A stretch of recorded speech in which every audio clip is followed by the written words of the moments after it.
Buenas noches, mis visitantes. Me es grato tenerlos de vuelta por acá. Yo soy el habitante y la historia que les voy a contar esta noche es propia de zonas rurales. Hoy en día, desde la comodidad de nuestro hogar y con tanta tecnología a la mano, es fácil olvidar cosas que la gente de zonas rurales tiene presentes, como el saber defenderse de una situación extraña. ¿Quieren saber de qué se trata? Acompáñenme. Pero antes de iniciar con la historia, me gustaría comentarles que si les agrada el contenido que están viendo en el canal, le den like a los videos y se suscriban. También les recomiendo que lo compartan con sus amigos. Así traerán más visitantes al vacío.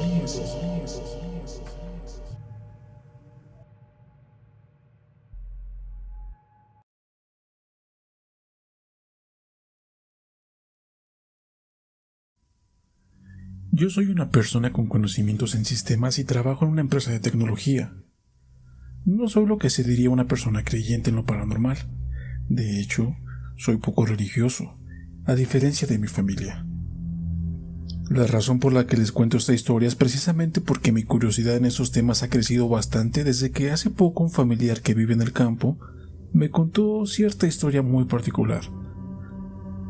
Claro que es la primera vez que voy a relatar esta experiencia y me parece que este es el sitio adecuado.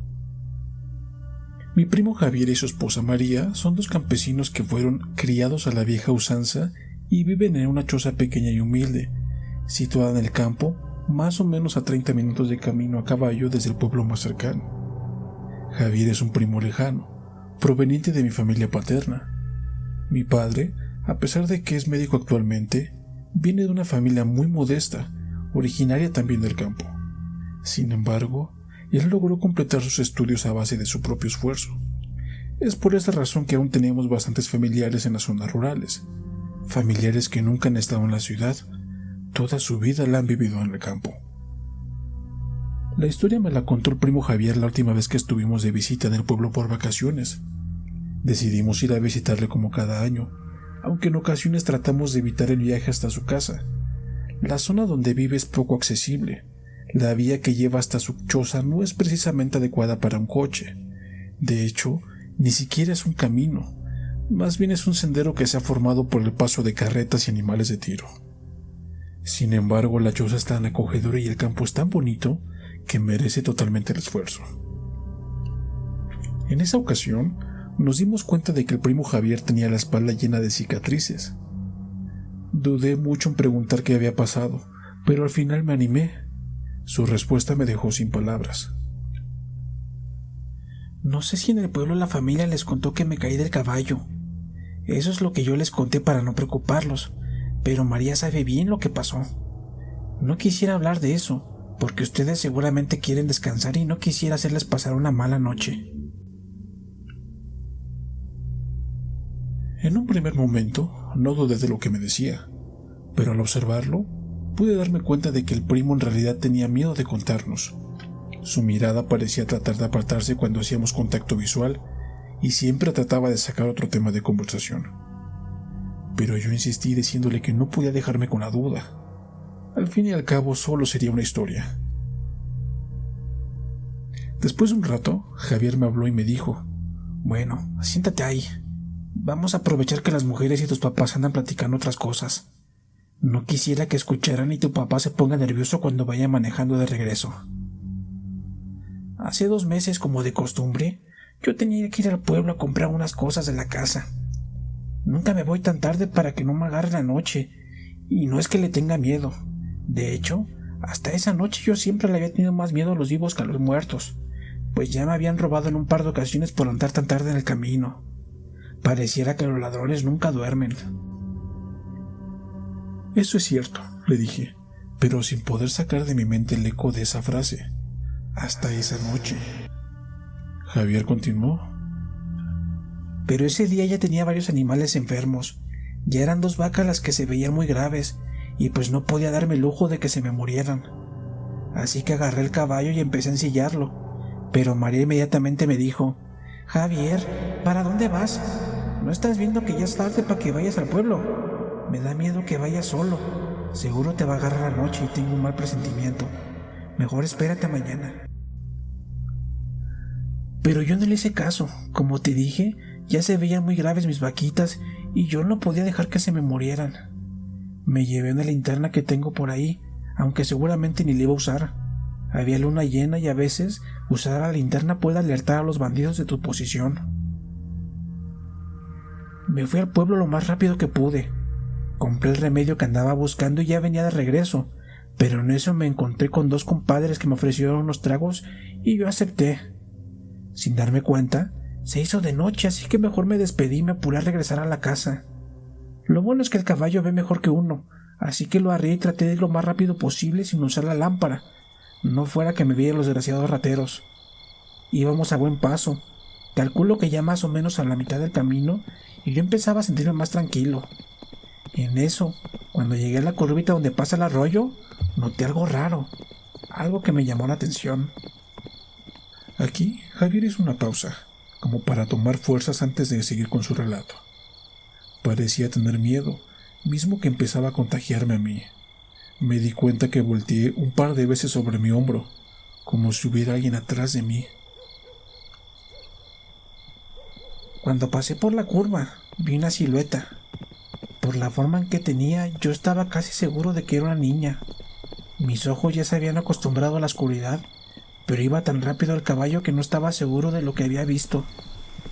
Claro que la duda me estaba matando. ¿Y si era una niña que se había perdido en el campo? ¿Qué tal si la muerde una víbora? A lo mejor estaba tan asustada que ni siquiera podía caminar o hablar. En estos lugares tan solitarios, tal vez hasta un desgraciado bandido podía atacarla y nadie la ayudaría. Tantos pensamientos traía yo en la cabeza que mejor decidí dar la vuelta y regresar por la chamaca. Encendí mi linterna y empecé a buscarla. Y la encontré luego, a pesar de que yo estaba seguro de que iba tan rápido que había avanzado bastante y se me hizo raro que la niña ya estuviera tan cerca de mí. No le di importancia, pensé que ella había caminado tras de mí para alcanzarme. La chamaca era pequeña, parecía tener 6 o 7 años y estaba vestida de blanco. No le podía ver bien la cara porque tenía el cabello hacia enfrente y tampoco vi si tenía pies. El pasto era muy alto y no se veía bien. ¿Qué pasó, mija?, le pregunté. El corazón me estaba latiendo muy rápido, pero no sabía por qué. ¿Estás perdida? Ella solo asintió con la cabeza, pero no dijo nada. ¿Vives por acá?, le pregunté de nuevo, y ella otra vez nada más movió la cabeza, ahora diciendo que no. Le dije, mira, si quieres puedo llevarte a mi casa para que no te quedes sola aquí, y ya mañana te llevo a tu casa, ¿te parece bien? Ella sintió nuevamente, pero sin decir una sola palabra. Giré el caballo y le pregunté si sabía cómo subirse, pero no bien acabé de hablar y ella subió sola de un brinco. Me agarró fuerte de la cintura y se pegó hacia mí. Yo pensé que estaba tan asustada que lo único que quería era que nos fuéramos de ahí. Empezamos nuevamente la carrera con el caballo. Yo ya lo único que quería era llegar a casa. Seguro María ya estaba con el Jesús en la boca.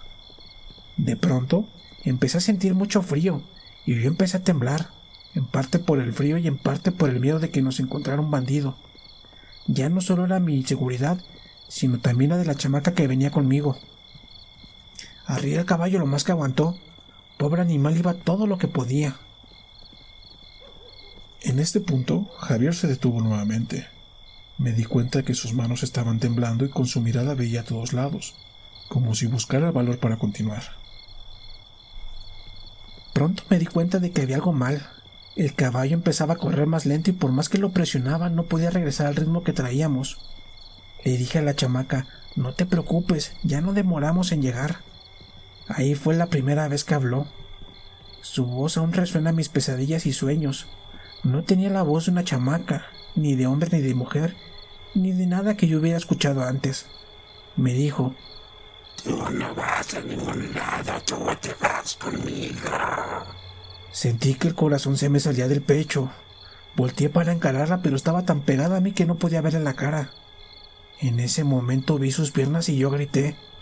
Sus piernas eran larguísimas, tanto que arrastraban en la tierra y eso era lo que hacía que el caballo corriera más lento. La chiquilla endemoniada estaba frenando al pobre animal. Traté de bajarme del caballo, pero la cosa esa me tenía bien agarrado de la cintura. No podía liberarme. Me di cuenta de que hacía tanto frío que tenía mis manos moradas. Ni siquiera podía soltar las riendas del caballo. pero mi espalda se sentía muy caliente, como si trajera unas brasas pegadas a la camisa. Había un olor a azufre que no desaparecía, y la chamaca o lo que fuera esa cosa volvió a hablar. Haz lo que quieras, yo te sepas, pero te vas a ir conmigo. Traté de pensar en todos los rezos y oraciones que me supiera, pero cuando lo repetía en voz alta, la chamaca se reía a carcajadas. El caballo iba cada vez más lento, casi se detenía por completo, y al final de cada oración, la niña decía: Eso ya me la sé. Tú te vienes conmigo. Javier detuvo nuevamente su relato, pero en esta ocasión parecía un poco más tranquilo. Su tono de voz era más sereno.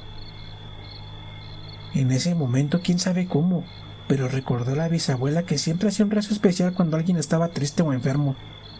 No me explico cómo la recordé, pues la bisabuela murió cuando yo aún era chico. Tampoco escuché nunca ese rezo en la iglesia o en el colegio. Era como un pedazo de una canción o una oración muy vieja. Cuando acabé de decir ese rezo en voz alta, me quedé esperando a que la chamaca se riera nuevamente, pero solo había silencio y algunos aullidos de perros lejanos. Con una voz aún más horrible y con mucho como coraje, la cosa esa me dijo: Maldito, eso no me lo sé.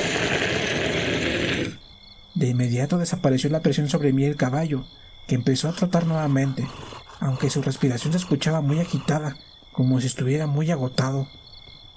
La espalda todavía me ardía, pero creo que por el miedo me dolía menos que antes. Luego llegué a la casa, dejé al caballo suelto y me metí corriendo. María me esperaba muy asustada, pero empezó a tranquilizarse cuando me vio. La abracé y le conté lo que había pasado. Ambos terminamos temblando por el miedo. Le dije lo de mi espalda. Me quité la camisa y vio que tenía la espalda como con quemaduras, pero ya estaban cicatrizadas, como si me hubiera quemado hace mucho tiempo. Estábamos tan asustados que ni siquiera pudimos dormir más que un par de horas. Ya en la mañana salí de la casa y vi al caballo tumbado frente a la entrada, muerto. Sus patas traseras estaban tan quemadas que ni siquiera me explico cómo le hizo para llegar a la casa. En el aire aún había cierto olor a azufre. Luego de terminar su historia, Javier se levantó y me dejó ahí. Yo estaba tan asustado que no sabía ni qué pensar al respecto. Claro que cuando nos fuimos de su casa ya era tarde, y nos agarró la noche en el camino que va hacia el pueblo. Yo no sentía tanto miedo, pero era porque iba con mi familia, en el carro y con la radio encendida. Hacia afuera solo se veía oscuridad. Los faros del coche solo alumbraban el camino que íbamos siguiendo. Yo pensaba, ¿serán solo inventos de Javier? ¿Una historia que se inventó para que María no lo regañara por no hacerle caso y haberse tomado unos tragos? Miré por la ventana hacia el cielo nocturno y vi que había muchas estrellas. Así son las noches en el campo. También había luna llena, y esa era una de esas noches en que la luna se ve como rojiza. Cuando bajé la mirada no pude evitarlo. Eché un vistazo por la ventana y me pareció ver una silueta parada entre los árboles.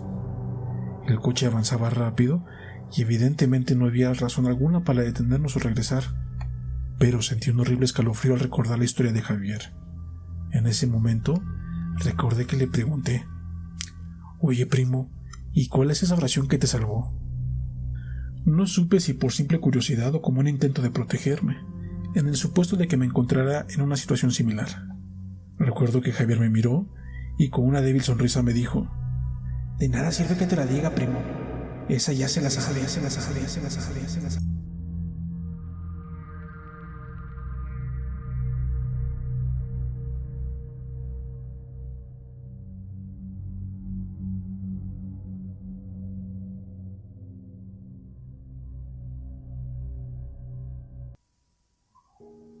Bueno, eso ha sido todo por esta noche, mis visitantes. La velada ha sido maravillosa.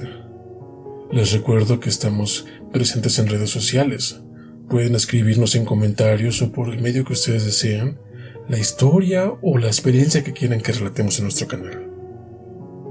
Yo soy el habitante y les he hablado desde el vacío.